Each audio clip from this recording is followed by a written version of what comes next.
Hey guys, what's going on? Welcome to another video and I hope you guys are doing well today. I want to talk to you in this video about Beastmaster Hunter in Cataclysm.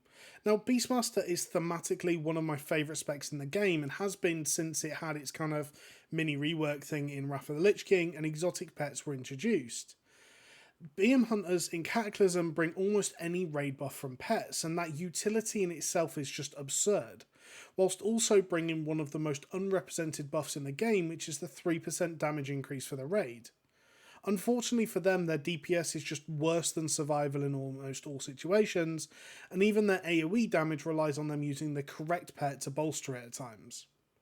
A good Beastmaster Hunter will have different pets for different scenarios. Going to Heroics, bring a worm or a chimera. Going to a raid, bring the buff that you need for the raid. PvPing, switch to a monkey and have an on-you stun.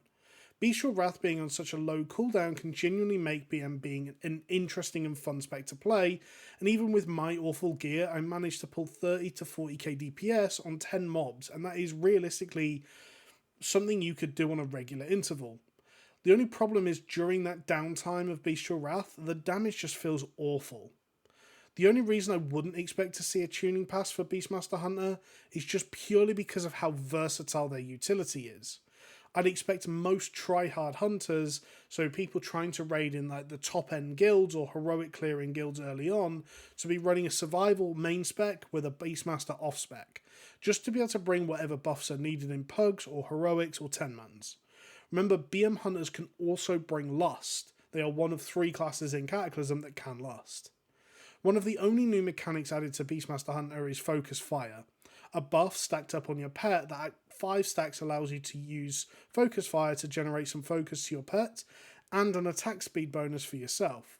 It gives Beastmaster something to actually maintain, which is nice.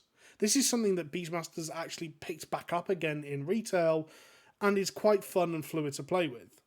Overall, I think this spec still has its place in the game, it's just not as a top DPS. This is going to be the support type role that we see Demo Locks filling in Wrath.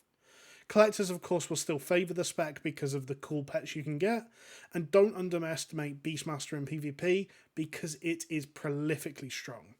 Thanks for watching, guys. More videos coming soon. Catch you later. Bye.